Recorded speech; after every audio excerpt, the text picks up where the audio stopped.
chapter 2. As we go to Luke chapter 2, there are a few parameters that we are going to need to set up. And the parameters is, the first thing is that we're going to start studying that Jesus is coming. The coming of Jesus. We're also going to be looking at the power of the world.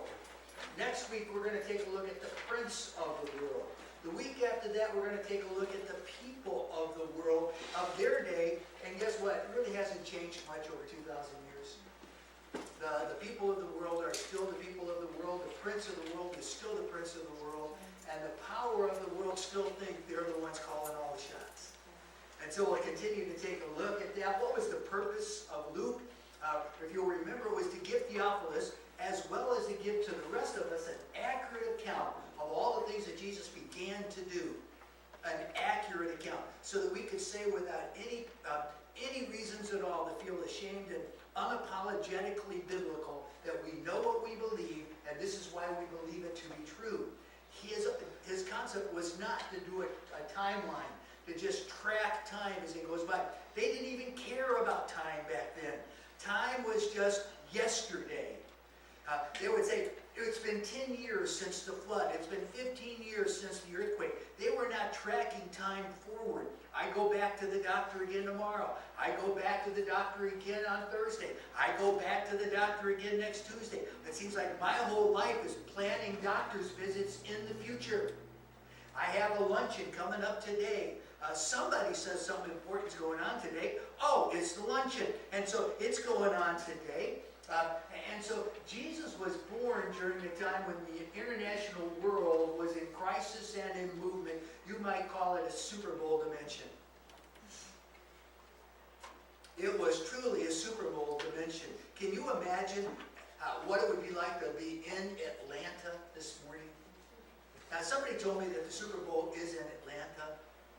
And so, can you imagine the crowded streets, the crowded hotels, the crowded restaurants, the impatient people, the person trying to buy a ticket at the last minute. I have no idea what last minute Super Bowl tickets may be going for, but they're in the tens of thousands of dollars. And as our sign says, it shows where your treasure is. When you're willing to invest that kind of money into a social international world movement, even if it is in a little bowl called the Mercedes place. Verses 1 and 2. In those days, a decree went out from Caesar Augustus that all the world should be registered. Now, some versions of the Bible says should be taxed. The word there is enrollment, but the purpose of the enrollment was to tax them. And so this was the first of these. So in other words, Caesar Augustus had several of these. He wanted to make sure that he was getting every penny from every person and that no one was slipping through the cracks. This was the first registration when Quirinius, the governor was governor of Syria. Now, we start off with this Caesar Augustus, and we're going to take a little bit of a history lesson. I love history as long as I'm not being asked to take a test on it.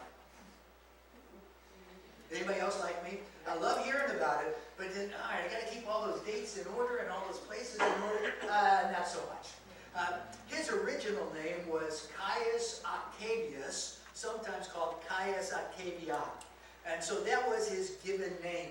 He had the pleasure of being the grand nephew of Julius Caesar, which put him in a very beautiful place to be, because after Julius is murdered, he is positioned to become the very next Caesar if something happens.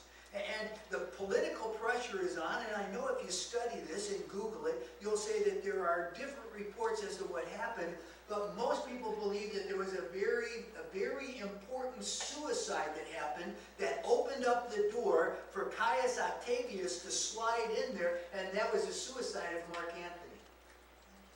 Now you would say, well, I Googled that, and it's dubious and questionable whether he was suicide. Maybe somebody slipped all those drugs. Yeah, absolutely. You know, you can't say for a fact, but we do know this. Whether it be suicide or whether it be murder, we know this. It opened up the door for Caius Octavius. And then he becomes demigodded.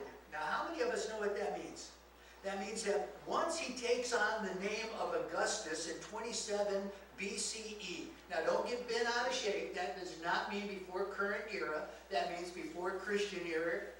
But if I put BCE in there, it doesn't offend any of our scientific community, and I know what I'm talking about. And so if you see BCE, just know I'm talking before Christian evaluations.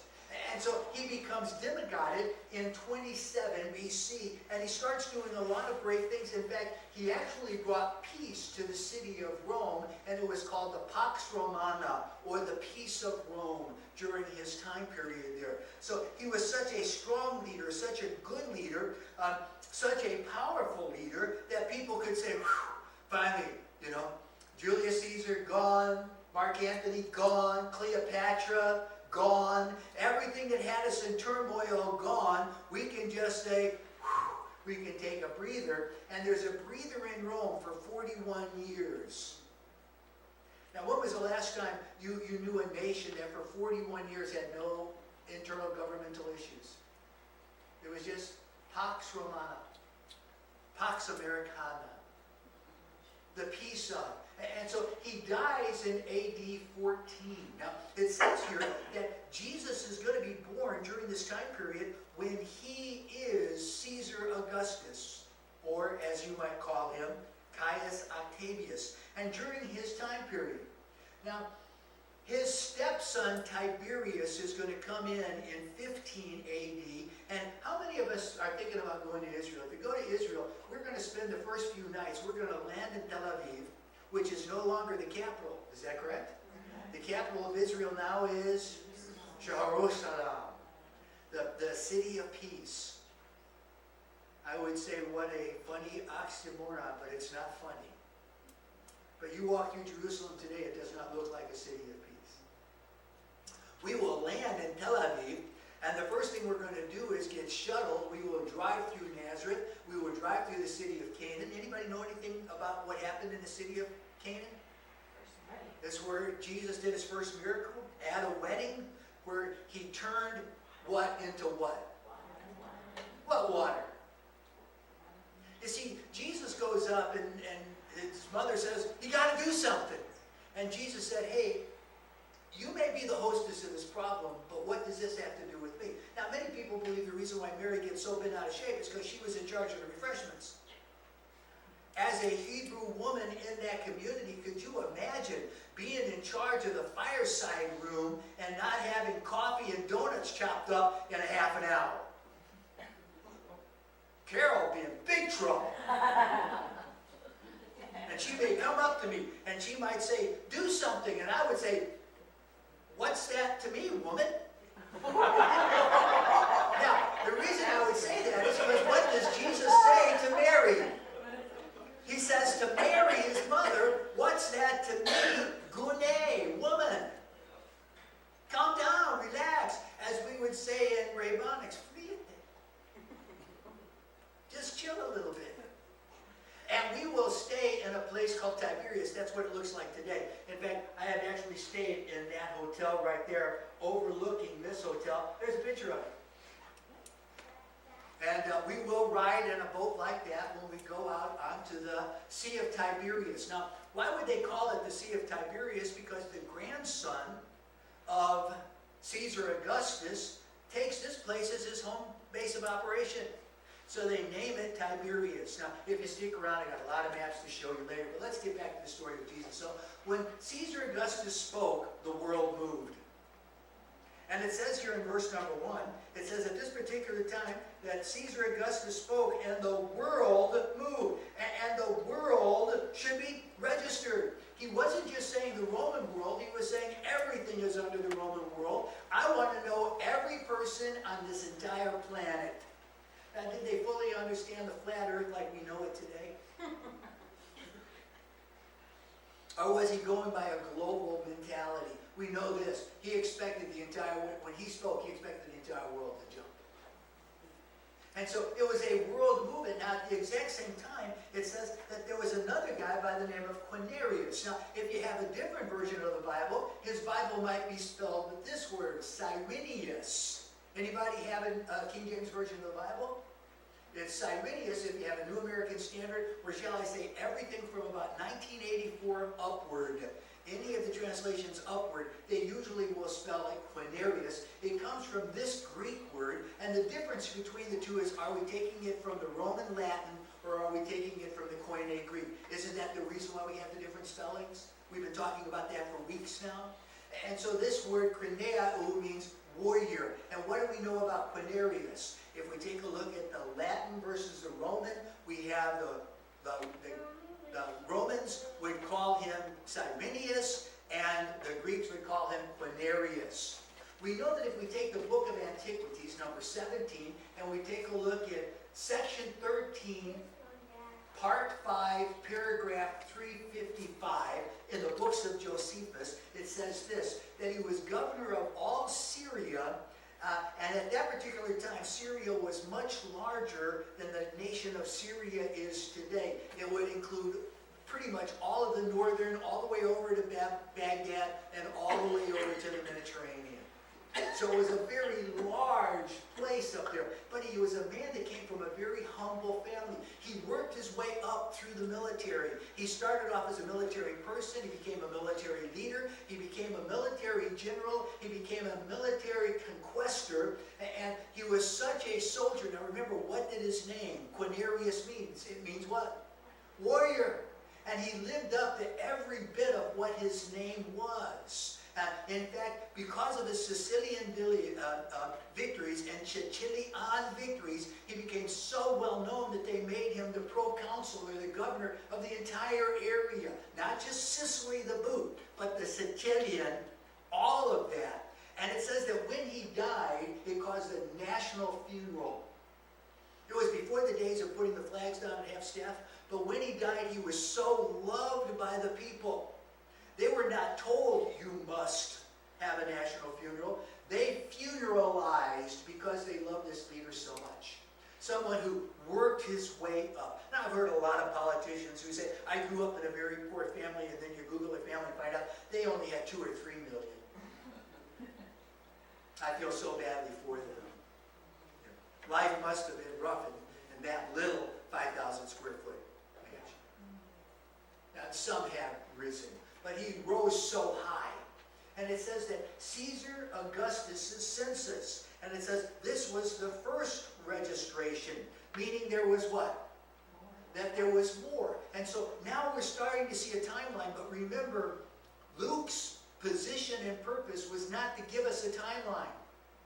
He was just telling us Jesus was born when all of this was going on. You know what that says to us? Is Luke is wanting to tell us, no matter what's going on in your world, God is still in control. You think you got it tough? Let me tell you what was going on in Jesus' day. Rams weren't even playing.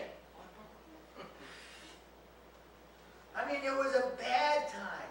And remember, his idea was to give us an accurate record. And he wanted, Caesar Augustus wanted an accurate record of the total population so that they may be registered. And this word for registration means so that we would know exactly how much money to register back from them. You have probably seen it. I love the new tax form. The new tax form this year is so easy. It asks 2 things. How much money did you make? Send it in. Done. How much money did you make? Send it in. Done. Okay. When both of these people are in office, and sometimes that can be very tricky because remember, they were not counting the days. We put those dates in later. And so when both of these were in office, and then the census, and remember Luke says that these guys are only in office, and the census are only happening between 6 and 4 BC. Now remember, we're calling it before Christian era, so we take everything, and the farther back you go, the bigger the number gets. In our world, the farther out you go, the bigger the number. But when you're counting backwards, we would say -1, -2, -3. So you would say in the year of Anno Domini, in the year of our Lord, it would be -6 to -4, coming up to 0. And so we know that during this small window, now you would say, wait a second, that's 2 years. That's not a small window. How long would it take for all the world to hear that Caesar Augustus had said that all the world is supposed to go back to your hometown. It could easily take 2 years for that information to get to you. We can Google it and get it in 2 days. We can easily get it in 2 hours. We can easily get it in 2 seconds. But it wasn't easy for them to get to the whole world in 2 years. And so this is really a very narrow, when you look at it, a very narrow. When you study the book of Ezekiel, and Mark was teaching for me on this last Tuesday night, and on this last Tuesday night we were looking at Ezekiel chapter 16, and when he says, and tell this to Jerusalem, it took 5 years for that prophecy to make it to the people God wanted to have. It went from the Kibar up to the Negev, from the Negev over to the Mediterranean, from the Mediterranean all the way down past Tel Aviv and into Netanya, all the way past Netanya to Bethlehem, from Bethlehem up and over down the Mount of Olives through the Eastern Gate and then into the city. It would have taken 5 years. And here we say that Caesar Augustus and Quirinius is going to be able to pull this off in only 2. And whether they pulled it off completely is technically immaterial. We know this. It says, and they went to be registered. So when Caesar spoke, what? The world moved, including Mary and Joseph. Now some of us might say something like, no, they should not have had to have jumped like this. They were following God. Where is God in all of this? God should have stepped in and said, hey, don't you know that she is well along pregnant right now? I'm not going to have the mother of me having to go through all of that time and all of those places during all of this stuff. No. You just go ahead and just sit there and relax. You don't have to do what the government tells you to do. You ever heard Christians talk like that? You don't have to do what the government tells you to do. If we were to take a look at Galations 4:4, it reads like this. But when the fullness of time had come. So who is in charge of the world between 6 and 4 BCE? God. We're talking about the world powers right now. Who is in control of Caesar Augustus? God was. Who was in control of Quirinius? God was. Now they thought they were in control, but who was really in control of the world? Who really held the Super Bowl in his hand? And it says this, but when the fullness of time had come, God sent forth his Son. He didn't send him in some indiscriminate time period, in some indiscriminate place, and so he used the exact same things that was going on in the world. In fact, he caused them. I'm going to show you that in a minute. He used these registrations, specifically these 2 world powers, he used them to get Mary and Joseph exactly where the Bible said 1,000 years earlier they needed to be in order to be born. God didn't step in to stop it. God stepped in and started it. If we were to go on and read in Romans 5:6, you probably heard a second ago, it says, at the fullness of time, at just the right time, Christ was not only born at just the right time, he died. At just the right time. God has never said this, oh, that took me by surprise. I didn't see that coming. I love it when you drive through Fresno and you see that sign on this palm reader's doorstep. We've moved, lost our lease.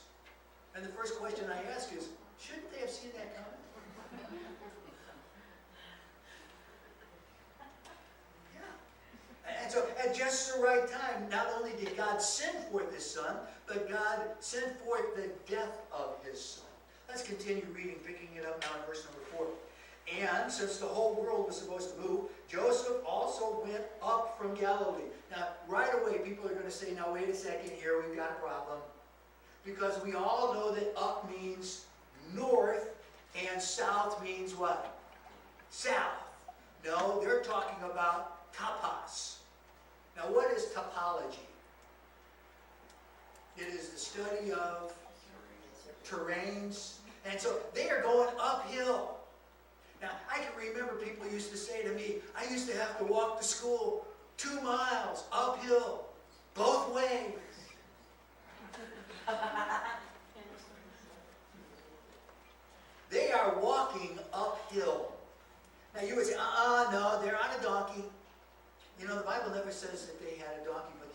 Bible says? That 8 days later, when they go to give the best of their best for the circumcision of their son, that all they could afford was 2 turtle doves. Did you know that if they would have had a donkey, they would have sold it for a better offering? Now, I can't guarantee she didn't ride one, but I can guarantee you that she wasn't 9 months pregnant either. But let's just face it, even if she was 6 months pregnant, 70 plus miles, at least 3 nights out on the road, no Ramada Inn.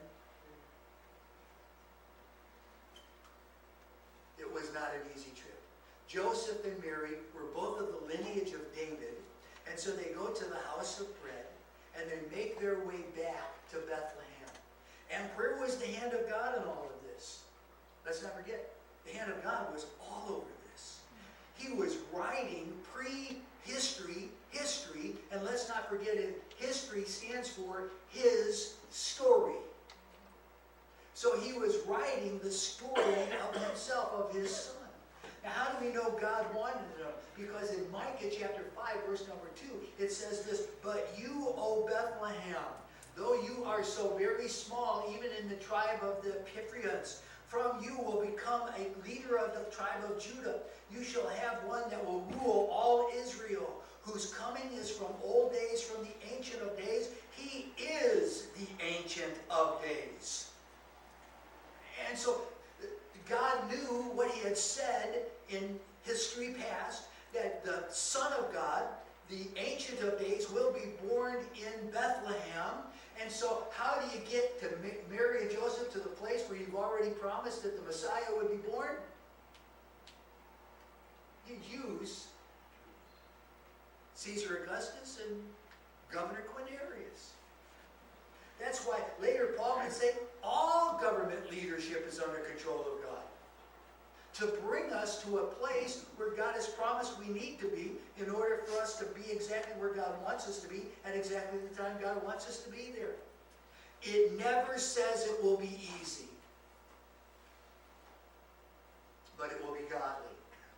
And you know, too many times Christians are looking for the easy rather than the godly these days. God doesn't say, "Well done, easy servant."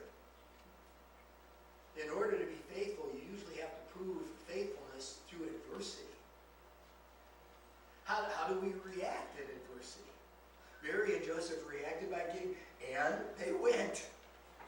It never says they went, "How led me in skipping and praising God."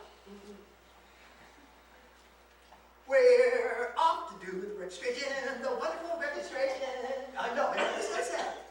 It says they went. And remember by now in verse number 5, to register with Mary, his betrothed, who was with child. Now let me just say, they are still considered betrothed. They are living together, but they don't become man and wife until after the birth of Jesus. They are living as a couple, but just because you're living together as a couple does not make you man and wife in God's eyes. They are still just betrothed. And they stay that way. Why? To prove that all the rest of their children were human, and Jesus was the God-man. And while they were there, now it takes 3 days to make this trip from Nazareth all the way down, from Galilee all the way down to Bethlehem. It takes 3 days to get to Jerusalem, and then depending on which route you take, another day to get back over to Bethlehem. So we know that they've been traveling at least 4 days now, and I wouldn't be a bit surprised if Mary didn't get a little bit tired and said, "Could we just stay here today?" Now I will tell you this, if you go to Israel, I'm going to ask you today, what is it that you want to do in Israel? And the answer you hear most is, "I want to walk where Jesus walked." We will not do that. We will run where Jesus walked. Because there's no way to see as much as we will want to see in 11 days. We will literally sprint through places. There were places we won't go to at all. One of them being Bethlehem. A 3 days journey. And it says, and pick it up with me in verse number 6. And while they were there, I want to stop just right there. The the text does not say the night they arrived. I've seen the movie. I have seen the movie. And we all know that we get most of our theology either from movies or songs. Why can't we just get our theology from the Bible? I appreciated something Pastor Darrell told me today, that there is a very well-known scholar that printed a book, and they missed some things, and you would have thought that it would have been typos, but it was theological error. And when they sold the book, Pastor Darrell got a card that says on this page, this should have said this should have said this should have said this. Wouldn't it be great as every time we get a new piece of sheet music, we get a theological error report that said this song should have said this, and this song should have said that, and this song should have said this? Because no song is theologically right straight down the line. And while they were there, now I want you to notice that this is much debated. We don't know how long it was. We don't know where they stayed, but we do know that while they were there, they were staying somewhere until the night that the baby was going to be born. And nowhere does it say he was born at night. Does anybody ever, Jesus was born at night? Now, does anybody know why we say Jesus was born at night? Because we want to talk about the shepherds in the field and the stars at night. Couldn't he have been born at 2 o'clock in the afternoon? The shepherds didn't even notice the star until later. We just write so much into the story that God, sometimes they have to jiggle it. I'm thinking, where'd they get that? Where did they get that from? And while they were there, now this word here, while, it literally goes back and it goes along with the phrase Bethlehem. And while they were there, so while is a phrase that signifies location. It is not a time number. It is a location enhancer. So it's enhancing the while they were there. So it says, and while they were there, and then the next phrase, the time came. Now let me just say that this word here for time is not the word chronos, where we get chronology. It is a completely different word, amerios, means the period of days. And that's why many people believe they could have been there a couple of 3 months. Now, it is true, it can mean a couple of days. But the one thing it doesn't mean is the day. And while they were there, over that period of days, literally in the Greek, over that period of days, the time came. Now, I always put in here, because I heard Dr. John MacArthur talk about the fact that he was probably there, Mary and Joseph were probably there at least weeks, if not months. With whom did they stay? And he says he believes that there is a corollary between John 1 and Luke 2. And he says that they came unto his own, and their own received them not. And many people believe that Jesus came to creation and the world rejected him. But John believes that that word there, when he came into his own, is the word that means his own family of fellowship. Now, it can mean the Hebrew people, but it could also mean grandma. And he came to his relatives. He came to his own hometown and his own home relatives. Now, what do we know about Jewish people? We know this, that they would offer up their house, their bed, their everything to a passerby because they thought that was the right thing to do. And if the passerby was a relative, don't even think about it. You're not going to stay anywhere else but here. Until, now remember, if Jesus is born during one of the major feast periods, and most people believe that he was, what would have happened to everybody if Jesus would have been born in grandma's house during the festival time? What would have happened to all of the other family members living in the house at that time? Ceremonially unclean. So what would have been more important? Going to church or allowing Jesus to be born in your house? And how many people go to church without Jesus? Because there's just no place for him in their life. But they'll make room for them in their schedule to get to church. Let's continue. Anybody ever hear of the Chin Hen Inn talks about it in 2 Samuel 19 and Jeremiah 41. It says that there was a man that was very kind to King David, and David wanted to do something kind for him in return, so he wanted to give him a piece of property, and he said, "Oh, my king, I am old. Instead of doing it for me, go ahead and do it for one of my descendants." And they give it to this man by the name of Chimham.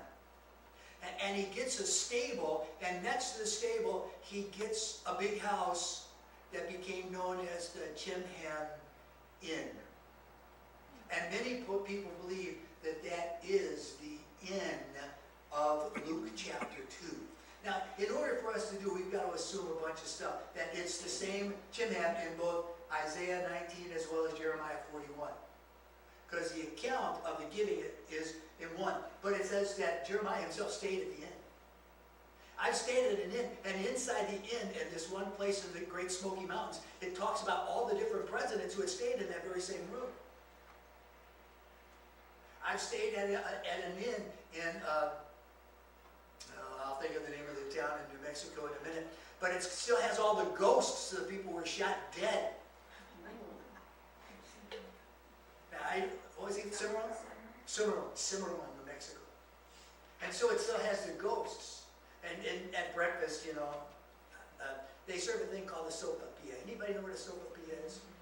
I call it a sopapilla because it looks like a big pillow to me. And they fill it up with honey. Ooh. It's even better than vanilla bean spoons. I can eat a mess of those. But I keep telling everybody, would you please not leave my sopapilla here? The ghost keeps taking it before I have a chance to eat it. So now, is it the same? Now you'd have to ask this one. Is it the exact same place? Because remember, they weren't just, when David meets this man, they are on a road to somewhere. But this is before the city of David becomes the city of David. So you've got to say, I wonder if it really is the same place. You have to ask this, did it even survive the Babylonian invasion? Because here is Mary and Luke, and some people saying, when it says the end, at the end of verse number 7, he is talking about the Chimham. We have to ask this, were there other inns? Now there is a movie, and in this one movie, this guy is asking this girl, could you tell me where the auto parts store is in this town? And she said there's a lot of auto parts stores in this town. He goes, no, they didn't say or auto parts store. They said the auto parts store. Which one is the direct, definitive article? Meaning the most important, the one everybody would know. And guess what? When it says here, because there was no place for him in the direct article in. It wasn't just an inn. The one thing we know is while they were there, there was no place in the direct article in. Cimarron Inn, I don't know, but I believe this, there was only one in the entire town. It was not a choice of which inn, it was the inn. Direct article, singular. And how many of us have read there was no room?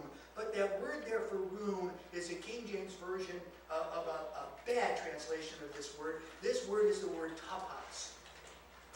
And this word tapas literally means, where we get our word topology, means there was nothing upstairs and there was nothing downstairs. You could go up and down the landscape of the inn, and there was no place.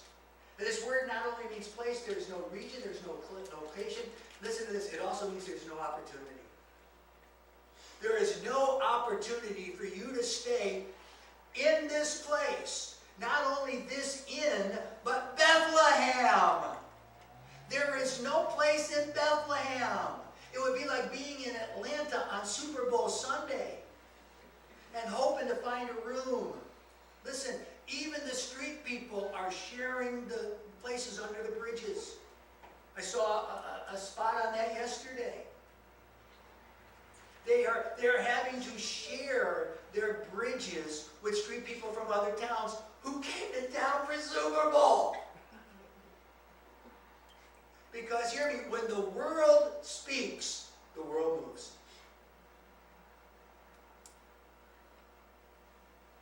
The power of the world. Let's talk about this. The Caesars of the world. The governors, quinariuses of the world, the innkeepers of the world. And notice that he never seems to have a bad attitude, but in all the plays I've ever seen is, I don't have any room for you, get lost. And I've even had some people suggest, I don't have any room for you, but there is a barn out there. He doesn't even suggest a barn. And she gave birth to her firstborn son and wrapped him in swaddling cloths and laid him in a manger, because why? It never says that the innkeeper said, I got a barn in the back. They said, there's no place. And they took it upon themselves to find a place. They're doing God's will. They're doing God's work. It's not working out, but they don't give up looking. How many people sit down and say, well, if God wants me to do it, he's just going to have to bring it to me. Mary and Joseph just said, God wants me to do this. I'll just keep walking faithfully. In spite of the fact that there's no opportunity, no room, no location, no region. No matter what the world power may be, in fact, it doesn't even matter what my family thinks. I'm going to be obedient to God, because being obedient to God will cause conflict with not obedient other family members. Because he said there is no place. Now real quickly, in a small cave. They did not make big caves for animals. They would carve in just maybe 20 inches or so, just so that they could put it. If you come to the next meeting, I'll show you pictures of mangers from Caesarea Philippi, which would have been exactly what Jesus would have been laid in a small cave where there were probably oxen. Because let's face it, people had to get there, and many of them were oxen, camels.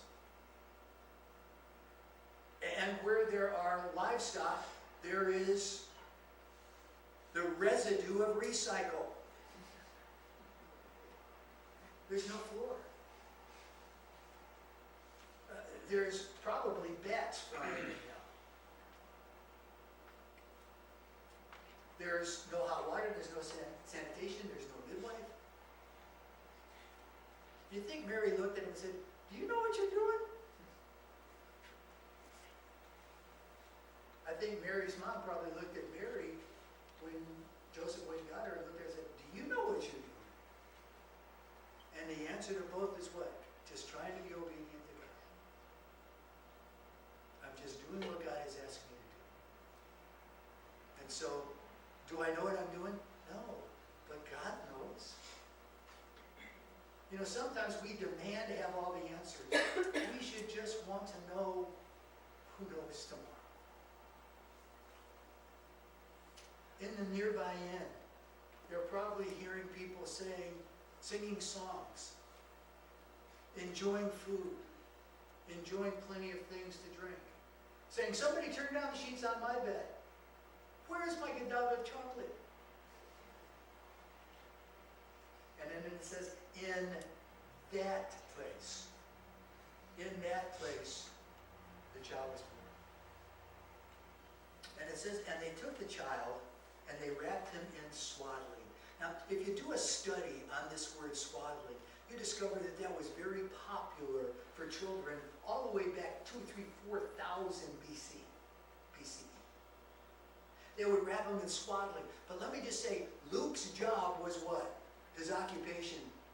He was a physician. He was a doctor. And he takes this word swaddling and he turns it into a hotbox. Now somebody tell me again, what does a hotbox mean? Means this, in Luke chapter 2, verse number 7, this word swaddling is the word for swaddling not used anywhere else in Scripture, and hear me, only found in a couple of medical books of their day. The only place you find it, and it literally means this, bloody bandages. They did not wrap him in baby clothes. They wrapped him in the bandages of what you would put in, they were mummifying him. They wrapped him in bloody bandages. Used to close up wounds that probably weren't going to close. The medical doctor used the medical term. And so it says to us from the very beginning, in this manger in Bethlehem, there is a hint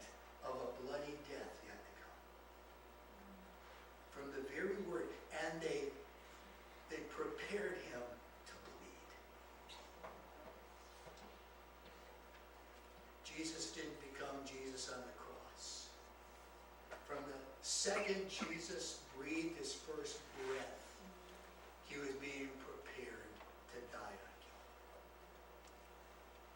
Calvary. No matter who, no matter what the world powers may be, or what the world powers may say, God was and God still is in control. Does it matter who wins a football game today? Sure, for some people it matters, but will it change eternity? From the time Jesus goes from the cradle to the cross, from the time Jesus goes from the cross to the tomb, from the time Jesus goes from the tomb to glory, that would make all of a sudden a catchy tune for, from cradle to grave, from grave.